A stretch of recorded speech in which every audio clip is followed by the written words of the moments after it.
penser cet après-midi partager un thème qui est un thème réel pour ce temps-ci. C'est la puissance de la compassion de Dieu. Nous devons entrer dans cette compassion pour vivre ce que Dieu est. La compassion de la puissance ou la puissance de la compassion de Dieu. Ce monde a besoin d'entrer dans cette compassion. Parce que si nous regardons très bien, le monde est dans une confusion la plus totale qui existe. Un homme doit comprendre le temps actuel. C'est le temps où il y a un tiraillement au niveau du monde. Mais l'Église ne peut pas demeurer dans le tiraillement du monde. L'Église doit demeurer cachée dans la compassion de Dieu. Cette compassion est une compassion réelle. Dieu attend que le peuple qu'il a créé à son image puisse revenir pour bénéficier de cette puissance de la compassion de Dieu. La compassion, c'est quoi? La compassion, nous avons bien voulu la définir comme une révélation complète de la volonté de Dieu. Lorsque la Bible nous révèle que Dieu est compatissant de sa propre bouche, lorsque Moïse voulait voir sa gloire, Dieu lui dit, nul ne peut voir ma gloire, nul ne peut voir ma face et vivre. C'est vrai, tu demandes ma gloire, mais je vais te faire cacher dans le creux du rocher et je passerai. Dieu passant devant le rocher, la voix s'est fait entendre, l'Éternel, l'Éternel, Dieu compatissant, miséricordieux, riche en bonté. Cela veut dire que Jésus-Christ, au cours de son ministère terrestre, comme nous le savons, était constamment ému de compassion. La Bible nous dit même dans Actes 10, Jésus était compatissant. Il allait de lieu en lieu, faisant du bien, guérissant tous les malades qui lui ont été présentés. Donc la compassion, c'est un cœur qui manifeste l'amour. C'est un cœur où se trouve la miséricorde de Dieu. C'est pourquoi il est écrit, louez Dieu, honorez Dieu. C'est un Dieu compatissant, miséricordieux, riche en bonté et lent à la colère. La compassion, c'est un sentiment qui nous porte. Nous sommes portés par cette compassion de Dieu. N'eût été la compassion de Dieu, aujourd'hui, ce monde n'existerait plus. Étant donné que la compassion nous porte et pour partager avec nous tout ce que nous sommes en train de traverser, contre la volonté de Dieu, mais la compassion demeure. La compassion continue à se manifester dans nos vies. Nous voulons nous faire comprendre que compatissant, le Dieu compatissant, ou le Dieu qui est plein de compassion, c'est l'attitude de quelqu'un qui prend avec lui la souffrance de quelqu'un, la souffrance d'autrui. C'est pourquoi Dieu a dit, j'ai vu les larmes, j'ai entendu les pleurs, je suis descendu pour délivrer mon peuple. Dieu était ému de compassion. La Bible nous dit, être ému de compassion, c'est exercer la compassion, c'est-à-dire prenant les souffrances des hommes, des femmes, les malades, les opprimés, les boiteux, les foules, tout ce qui est spirituel et physique. Ému de compassion, c'est également être actif pour guérir et manifester l'amour. Dieu, la Bible dit, il veut que nous soyons comme lui. Le chrétien doit vivre un cœur compatissant vis-à-vis de son frère, vis-à-vis de sa sœur, comme Dieu a eu compassion de nous. Et nous voulons vivre ce caractère-là de compassion que Dieu a manifesté envers nous. N'eût été la compassion de Dieu, où serions-nous aujourd'hui? Où serions-nous? Où serait l'Église aujourd'hui? Alors, la parole de Dieu nous donne des exemples dans la Bible que nous voulons partager, en tout cas cet après-midi, pour pouvoir faire comprendre au peuple de Dieu la puissance de la compassion de Dieu. Le cœur compatissant de Dieu. Nous lirons un texte dans Luc chapitre 15, à partir du verset 11 jusqu'au verset 32. Luc, chapitre 15. Nous ouvrons l'évangile de Luc au chapitre 15 et nous lisons un texte qui va nous faire entrer, qui va nous faire comprendre la compassion d'un père. Luc, chapitre 15, à partir du verset 11. Je vous lis le texte dans le nom de Jésus. Tout le monde y est. Il dit encore, un homme avait 2 fils. Le plus jeune dit à son père, « Mon père, donne-moi la part des biens qui doit me revenir. » Et le père leur partagea son bien. Peu de jours après, le plus jeune fils, ayant tout ramassé, partit pour un pays éloigné où il dissipa son bien en vivant dans la débauche. Lorsqu'il eut tout dépensé, une grande famine survint dans ce pays. Il commença à se trouver dans le besoin. Il alla se mettre au service d'un des habitants du pays, qu'il envoya dans ses champs garder les pourceaux. Il aurait bien voulu se rassasier des carouges que mangeaient les pourceaux, mais personne ne les lui en donnait. Étant rentré en lui-même, il s'est dit, « Combien de mercenaires chez mon père ont du pain en abondance, et moi ici je meurs de faim. Je me lèverai, j'irai vers mon père et je lui dirai, « Mon père, j'ai péché contre le ciel et contre toi.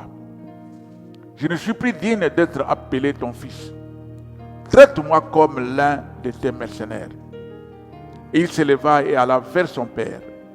Comme il était encore loin, son père le vit et fut ému de compassion.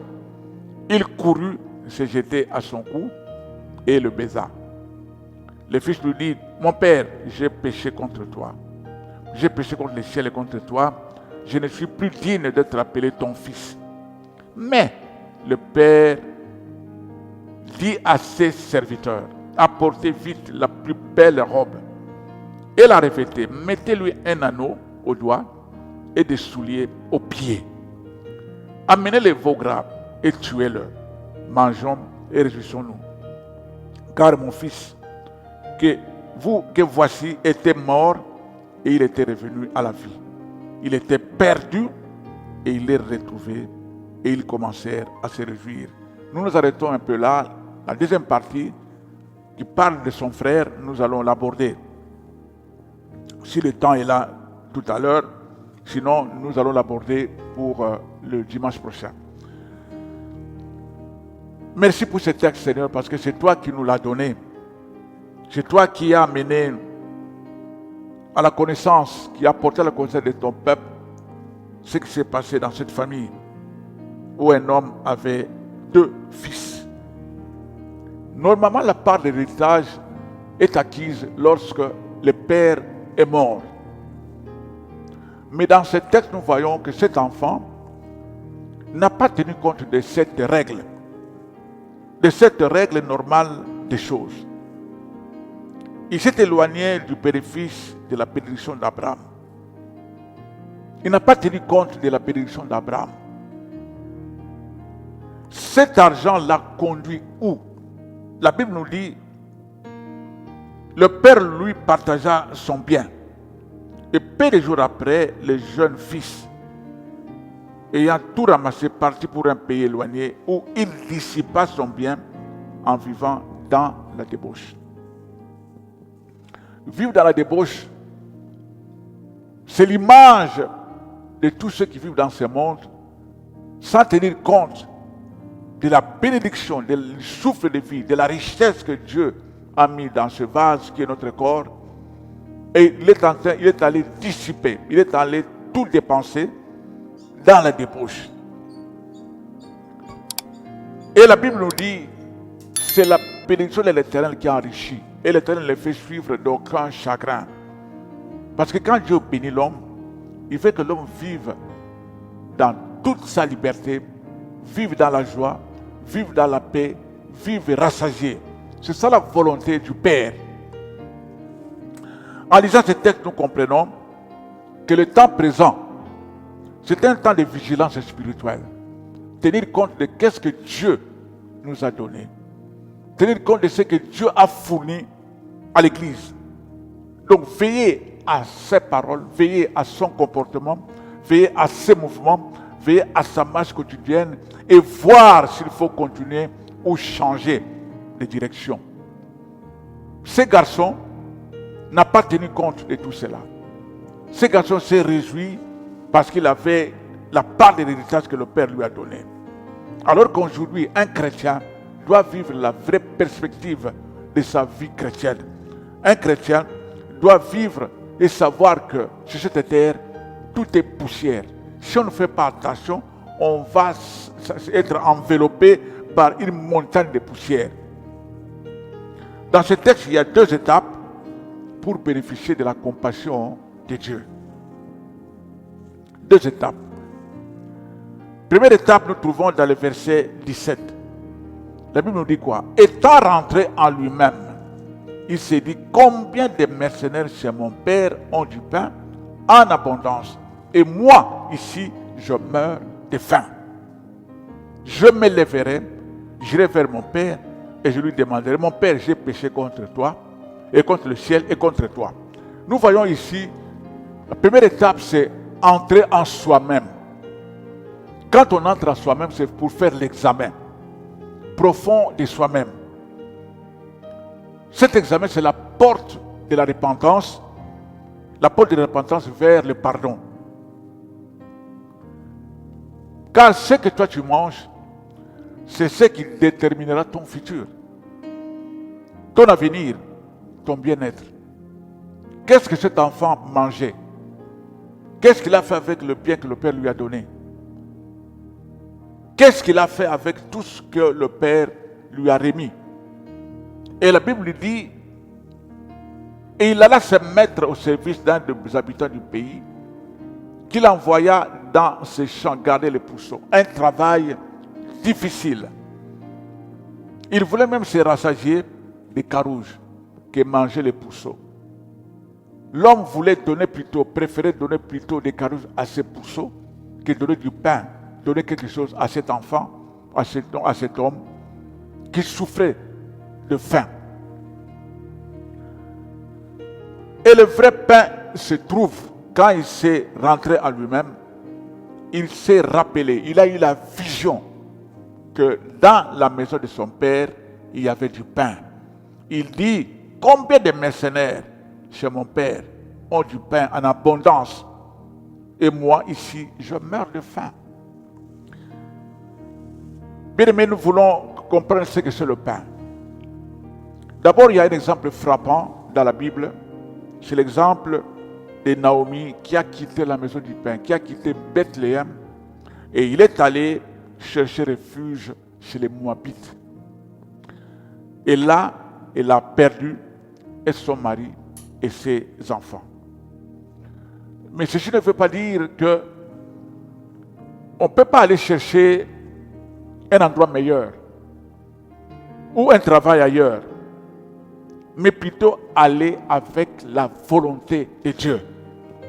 Car c'est spirituellement que nous vivons aujourd'hui et nous ne dépendons plus de nous-mêmes, nous dépendons de Dieu.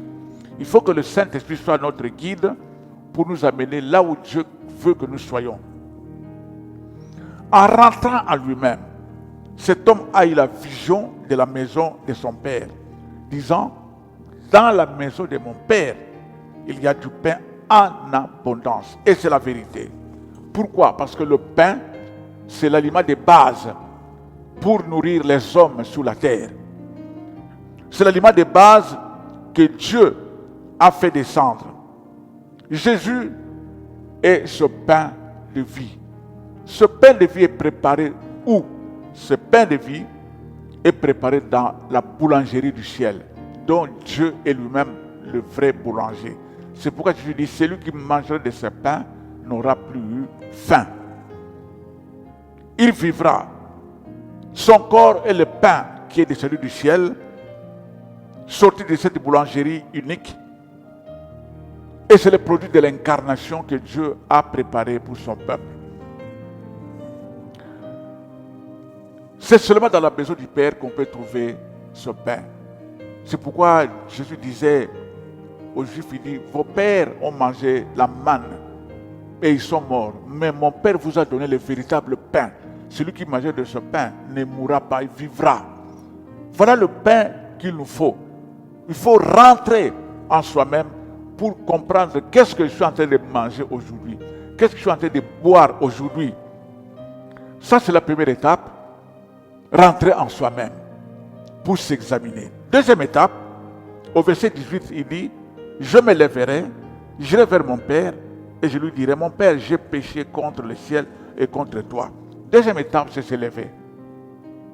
C'est se lever et confesser. Quand on se lève, quand on s'examine, on verra qu'il y a eu un oubli, il y a eu un péché, il y avait quelque chose qui nous a empêchés de pouvoir vivre, de pouvoir manger le véritable pain, parce que nous nous sommes rassasiés des choses de ce monde, des choses qui se passent dans ce monde, que les gens préfèrent manger, alors qu'il y a un pain qui donne la vie, il y a de l'eau qui donne la vie. Jésus disait à cette femme samaritaine, si tu connaissais celui qui te dit, donne-moi de l'eau, donne-moi à boire. Jésus parle à ces Samaritains, cette femme samaritaine, au chapitre 4 de l'évangile des Jean. Jésus répond, si tu connaissais les dons de Dieu, et qui est celui qui dit, donne-moi à boire, tu lui aurais toi-même demandé à boire, et il t'aurait donné de l'eau vive. Quelle eau tu bois? Quelle eau nous buvons aujourd'hui? Quelle eau nous buvons? Quel pain nous mangeons? Alors qu'il y a un pain, quand on le mange pour l'éternité, on n'aura plus faim. Il y a une eau quand on boit, c'est une eau qui donne la vie. Et cette eau deviendra une source d'abondance. C'est que Jésus répond lui à cette femme. Et cette eau que je vais te donner deviendra une source d'eau dans ta vie. Bien-aimés, les deux étapes sont très importantes parce que cet homme, en rentrant à lui-même, a bien compris. Il a commencé à confesser devant son Père, disant que Père, j'ai péché. J'ai péché et je ne suis pas digne d'être appelé ton fils. Traite-moi comme l'un de tes mercenaires. C'est là où la puissance de la compassion est intervenue. Nous avons dit Dieu est un Dieu compatissant, miséricordieux, qui pardonne. Dieu est un Dieu compatissant, miséricordieux, riche en bonté et lent à la colère. Le Père, au lieu de condamner son fils, au lieu de le faire asseoir, écoute mon fils, tu vois maintenant ce que tu as fait? Tu avais demandé de la part, il fallait attendre ici. Tout ce que j'ai, c'était pour vous, entre toi et ton frère. Le Père n'a pas fait un jugement à son fils. Le Père n'a pas posé des questions à son fils. La Bible nous dit, mais le Père dit à ses serviteurs, apportez vite la plus belle robe et la revêtez. Mettez-lui un anneau au doigt et des souliers aux pieds. L'anneau au doigt, c'est l'anneau de l'alliance. Les chaussures, ce sont des chaussures pour la nouvelle marche. Pour que quand tu passeras partout où tu iras, tu marcheras sur de bonnes voies. Et tous ceux qui te verront trouveront en toi l'anneau de l'alliance. C'est pour dire que celui qui croit en Christ, celui qui vient au Père, les anges dans le ciel se réjouissent parce qu'il y a une âme qui est gagnée à Christ. C'est pourquoi le Père avait raison de dire, amenez les veaux gras et tuez-les, mangez et réjouissons-nous. Car mon fils que voici était mort, il est revenu à la vie. Il était perdu et il est retrouvé. Et ils commencèrent à se réjouir. C'est la même chose dans le ciel. Lorsqu'il y a une âme qui se répand, le ciel est dans la joie. Et quand le ciel est dans la joie, Dieu est dans la joie.